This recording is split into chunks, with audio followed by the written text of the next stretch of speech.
Praise the lord. 25వ కీర్తన 10వ వచనం.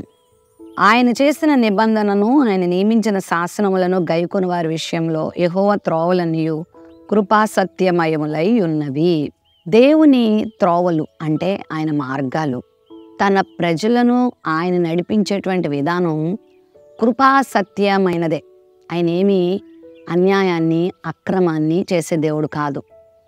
నువ్వు ఆయన బిడ్డవై ఆయన యందు భయభక్తులు కలిగి జీవిస్తూ, ఆయన నియమించిన శాసనాలను గైకుంటూ, ఆయన చేసిన నిబంధనను గనక నువ్వు మేరకుండా ఉంటే నీ జీవితంలో జరిగేదంతా ఆయన కృపతోనూ ఆయన సత్యంతోనూ నిండుకున్నదే.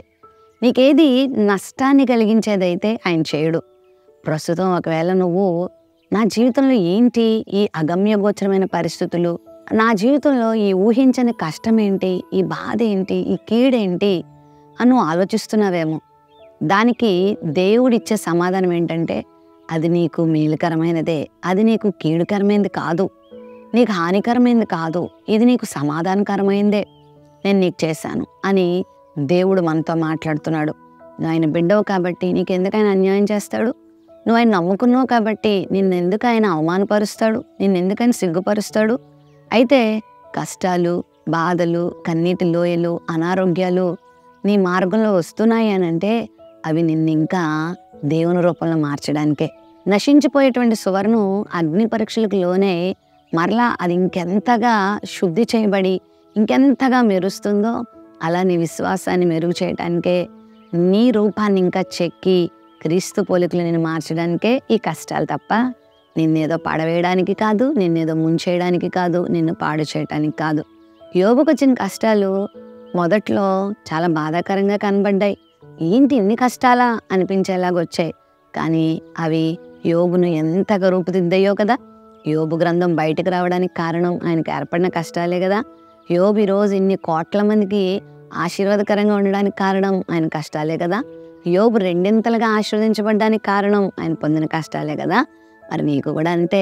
ఈరోజు నువ్వు అనుభవిస్తున్న ఈ కష్టం రానున్న రోజుల్లో నీకు రెట్టింపు ఆశీర్వాదాన్ని ఇవ్వడానికే.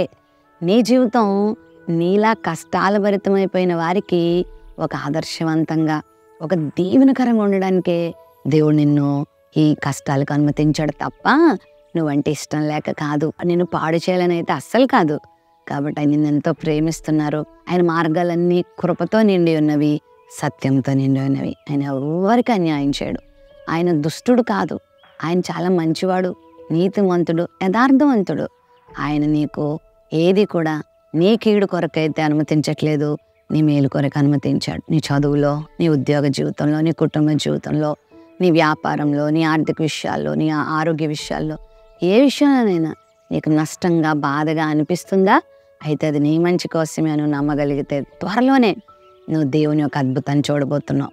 ప్రేమ నమ్మకం కలిగిన మా తండ్రి, నీ మార్గాలు మా విషయంలో కృపాసత్యమయములై ఉన్నాయి. మరి మేము వాటిని గ్రహించి నిన్ను స్తుతించే వారంగా, నీ నుండి వచ్చే అధికమైన మేలును పొందే వారంగా సిద్ధపరచమని యేసు నామములో ప్రార్థిస్తున్నాం తండ్రి. ఆమేన్.